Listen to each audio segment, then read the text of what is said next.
বাংলাদেশের বিভিন্ন জেলায় গরম বাড়ার সঙ্গে পাল্লা দিয়ে বাড়ছে লোডশেডিং।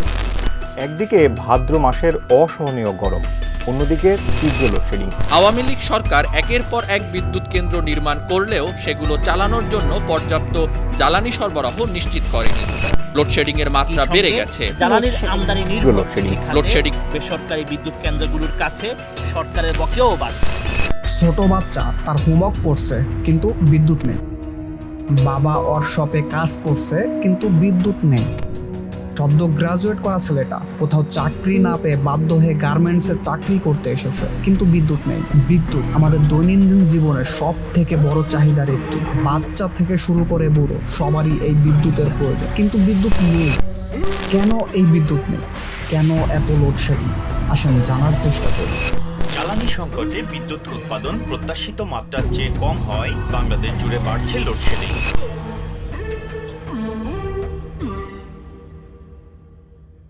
আজ থেকে প্রায় ১৬০০ বছর আগের কথা। ব্রিটিশ শাসিত ভারতের তৎকালীন পূর্ববঙ্গ অর্থাৎ বর্তমান বাংলাদেশের গাজীপুর জেলার ভাওয়াল পরগনার রাজা পূর্ববঙ্গের প্রথম বিদ্যুৎ ব্যবহারকারী হিসেবে পরিচিত। ১৯ শতাব্দীতেই তিনি সর্বপ্রথম বিলাত থেকে আমদানি করা জেনারেটরের মাধ্যমে বিদ্যুৎ উৎপাদন করে রাজবাড়ি আলোকিত করেছেন। আধুনিকতার ছোঁয়া থেকে যোজন যোজন দূরত্বে থাকা ভাওয়ালবাসীর কাছে রাজকীয় ও শৌখিন এই প্রয়াস শুধুমাত্র বিস্ময়বোধের উদ্রেকই করেন, এর সার্বজনীন ব্যবহারের গুরুত্ববোধকেও জাগ্রত করে তোলে। এরপর ১৯০১ সালে ঢাকার নবাব আহসান উল্লাহর বাসভবনে একটি জেনারেটর স্থাপন করা হয়। নবাব আহসান উল্লাহর অর্ধানুকূলে অক্টাভিয়াস স্টিল নামক কোম্পানি তৎকালীন ঢাকার গুরুত্বপূর্ণ কয়েকটি সড়ক ও অভিজাত ভবনকে বিদ্যুৎ সরবরাহের ব্যবস্থার আওতায় এনেছে। এই কোম্পানির বিদ্যুৎ উৎপাদন ক্ষমতা অনেক কম থাকায় তাদের বিদ্যুৎ সরবরাহ শুধু অভিজাত এলাকাতেই সীমাবদ্ধ ছিল। এরপর ১৯১৯ সালে ভেপকো নামক ব্রিটিশ কোম্পানির মাধ্যমে ঢাকায় সীমিত আকারে বিদ্যুৎ বিতরণ ব্যবস্থার প্রথম বাণিজ্যিক বিকাশ শুরু। পরবর্তীতে ১৯৩৩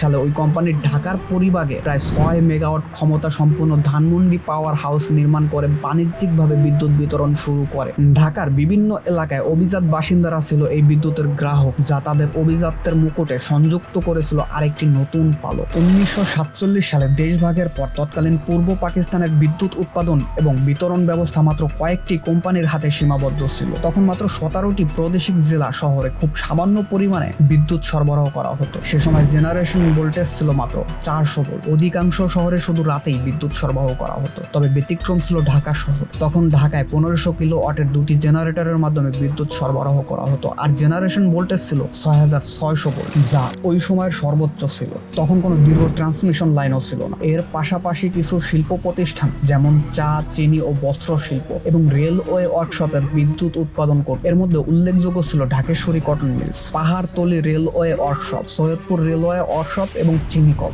সব মিলিয়ে সে সময় দেশের বিদ্যুৎ উৎপাদন ক্ষমতা ছিল মাত্র ২১ মেগাওয়াট। তখন দেশের বিদ্যুতের কোনো সঞ্চালন ট্রান্সমিশন ব্যবস্থাও ছিল না। বিদ্যুৎ সরবরাহ ব্যবস্থার উন্নয়ন এবং এ ব্যাপারে পরিকল্পনা গ্রহণের জন্য ১৯৪৮ সালে গঠিত হয় ইলেকট্রিসিটি ডাইরেক্টরেট। ১৯৫৭ সালে সরকার দেশের সকল বেসরকারি পাওয়ার হাউস এবং বিদ্যুৎ সঞ্চালন লাইন অধিগ্রহণ করেন এবং ১৯৫৯ সালে water and power development authority অথবা ওয়াপদা গঠনের পর বিদ্যুৎ খাতে নতুন গতি সঞ্চারিত হয়। ১৯৬০ সালে ইলেকট্রিসিটি ডাইরেক্টরেট ওয়াপদার সাথে একীভূত হয়। সে সময় সিদ্ধিরগঞ্জ, চট্টগ্রাম ও খুলনাতে কয়েকটি বিদ্যুৎ কেন্দ্র তৈরি হয়। এর মধ্যে সবচেয়ে বড় ছিল সিদ্ধিরগঞ্জ ১০ মেগাওয়াট ক্ষমতা সম্পন্ন তাপ বিদ্যুৎ কেন্দ্র। এখানে পর্যায়ক্রমে 10 মেগাওয়াট ক্ষমতার 3টি স্টিম টারবাইন ইউনিট স্থাপন করা। ঢাকার বিদ্যুৎ চাহিদা পূরণে সে সময় এই বিদ্যুৎ কেন্দ্রটি গুরুত্বপূর্ণ ভূমিকা পালন করেছিল। একই সময় ইরিগেশন ডিপার্টমেন্টের অধীনে চলছিল কাপ্তাই বাঁধ নির্মাণের কাজ। কর্ণফুলী নদীতে বাঁধ দিয়ে সৃষ্ট ৩০০ বর্গমাইল কৃত্রিম হ্রদের পানির শক্তিকে কাজে লাগিয়ে এখানে প্রথমে ৪০ মেগাওয়াট ক্ষমতার ২টি ইউনিট থেকে বিদ্যুৎ উৎপাদন শুরু হয় ১৯৬২ সালে। তৎকালীন সময়ে কাপ্তাই ছিল বৃহত্তম বিদ্যুৎ কেন্দ্র। পাশাপাশি কাপ্তাই সিদ্ধিরগঞ্জ ২৭৩ কিলোমিটার দীর্ঘ ১৩২ কেবি সঞ্চালন লাইন নির্মাণের মাধ্যমে উভয় বিদ্যুৎ কেন্দ্রকে একক গ্রিডের আওতায় আনা হয়।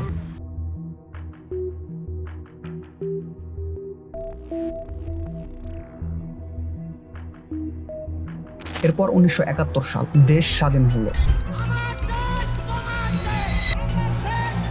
1972 সালের 31 মে রাষ্ট্রপতির আদেশ বলে সাবেক অবদা থেকে পৃথক হয়ে যুদ্ধ বিধ্বস্ত এই দেশকে আলোকিত ও শিল্পায়িত করার দায়িত্ব নিয়ে বিদ্যুৎ উৎপাদন, সঞ্চালন ও বিদ্যুতের সমন্বিত সংস্থা হিসেবে মাত্র 500 মেগাওয়াট স্থাপিত ক্ষমতা সহ যাত্রা শুরু করে বাংলাদেশ বিদ্যুৎ উন্নয়ন বোর্ড বা বিউবো। আমাদের ছোট আয়তনের এই দেশে জনসংখ্যা খুব দ্রুতই বাড়তে থাকে, সাথে বিদ্যুতের চাহিদাও, কিন্তু বিদ্যুৎ উৎপাদনের জন্য পর্যাপ্ত কোনো ভূমিকাই নেওয়া হয় না, যার ফলপ্রসূ হিসেবে আমাদের দেশে তীব্র বিদ্যুৎ সংকট দেখা দেয়। এবং তত্ত্বাবধায়ক সরকার 2007 সালের ডিসেম্বরে 7টি কুইক রেন্টাল বা ভাড়া ভিত্তিক বিদ্যুৎ ব্যবস্থার অনুমোদন দেয়। এরপর 2010 সালে আওয়ামী লীগ ক্ষমতায় থাকাকালীন বিদ্যুৎ ও জ্বালানির বিশেষ আইনের আওতায় ব্যাপক হারে শুরু হয় কুইক রেন্টাল বিদ্যুৎ কেন্দ্রের অনুমোদন। জ্বালানি খাত বিশেষজ্ঞদের অভিমত, রেন্টাল ও কুইক রেন্টাল বিদ্যুৎ কেন্দ্র নির্মাণের মধ্য দিয়েই এ খাতে লুণ্ঠনের সংস্কৃতি শুরু হয়েছিল।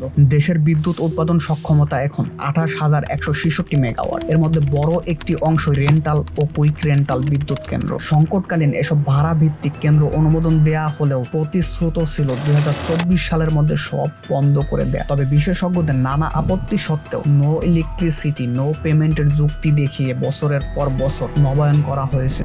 আরও 5 বছর থাকছে রেন্টাল ও কুইক রেন্টাল ভিত্তিক বিদ্যুৎ কেন্দ্র। জরুরি ভিত্তিতে ঘাটতি মেটাতে এসব বিদ্যুৎ কেন্দ্র চালানোর বিশেষ আইনের মেয়াদ বাড়ানো হচ্ছে। এর মাধ্যমে বিদ্যুৎ খাত থেকে লুটে নেওয়া হয়েছে বিপুল পরিমাণ অর্থ, যা বিভিন্ন সময় উঠে এসেছে। প্রাপ্ত তথ্য বলছে 14 বছরে ক্যাপাসিটি চার্জের নামে কমপক্ষে 1 লাখ কোটি টাকা লুট করেছে শুধু বড় বিদ্যুৎ কেন্দ্রগুলো। এর মধ্যে সামিট গ্রুপ 10,623 কোটি, এগ্রিকো ইন্টারন্যাশনাল 7,932 কোটি, এরদা পাওয়ার 7,523 কোটি, ইউনাইটেড গ্রুপ 6,575 কোটি, আরপিসিএল 5,117 কোটি, বাংলা ক্যাট 5,067 কোটি, পায়রা বিদ্যুৎ কেন্দ্র 4,550 কোটি, ওরিয়ন গ্রুপ 4,525 কোটি, খুলনা পাওয়ার 4,054 কোটি এবং হোসাব গ্রুপ 2,699 কোটি টাকা। ক্রমবর্ধমান চাপ সামলাতে না পেরে সারা দেশে লোডশেডিং শুরু হয়ে গেছে গত কয়েকদিন ধরে। বিদ্যুতের নামে এত লুটপাট না হলে, কুইক রেন্টাল না করে বিদ্যুৎ কেন্দ্র নির্মাণ করলে, ভারতের আদানি গ্রুপ থেকে অতিরিক্ত দামে বিদ্যুৎ না কিনে বিদ্যুৎ কেন্দ্র নির্মাণ করলে দেশের কারখানা বৃদ্ধি পেত, বিদ্যুৎ নিয়ে চিন্তা থাকতো না। এই বিদ্যুৎ খাত থেকে 1 লাখ কোটি টাকারও বেশি লুটপাট হয়েছে, পাচার হয়েছে 17,60,000 কোটি টাকা। এই টাকা দিয়ে 1300টি বিদ্যুৎ কেন্দ্র নির্মাণ করা যায়, যা চাহিদার 122 গুণ বেশি বিদ্যুৎ উৎপাদন করা সম্ভব হতো, যা পুরো এশিয়া মহাদেশের বিদ্যুৎ চাহিদার সমান। এই টাকা দিয়ে 98টি পারমাণবিক বিদ্যুৎ কেন্দ্র করা সম্ভব হতো। এই টাকা দিয়ে 400টি পদ্মা সেতু নির্মাণ করা যেত। এই টাকা দিয়ে 698টি মেট্রো রেল সহ এই টাকা দিয়ে 9,800 স্যাটেলাইট নির্মাণ করা যায়। কিন্তু দেশের মানুষ তখন ঘুমিয়েছিল, এখন তারা তাদের স্বাধীনতা ফিরে পেয়েছে, তাই তারা তাদের সমস্যার কথা তুলে ধরেছে। এতে দেশের জনগণের কোনো দোষ নেই। আমি বাংলাদেশের সাধারণ একজন নাগরিক হিসেবে বলতে চাই, আমরা আপনাদের কষ্ট বুঝি, আপনাদের মতো সমস্যা আমাদেরও হচ্ছে। এখন সমস্যা সমাধানের জন্য সরকারকে সময় দিন। পিছনের 15টা বছর মুখ বুঝে সহ্য করেছেন, তাহলে এই কয়েকটা দিনও করুন। বিদ্যুৎ সংকটের ফলে সব থেকে বেশি ক্ষতিগ্রস্ত আমরা ফ্রিল্যান্সাররা হচ্ছে, কিন্তু আমরা দেশের সংকট মোকাবিলায় পুরো বাংলাদেশের মানুষের সাথে চুক্তিবদ্ধ, কারণ আমার দেশ, আমি তোমায় ভালোবাসি।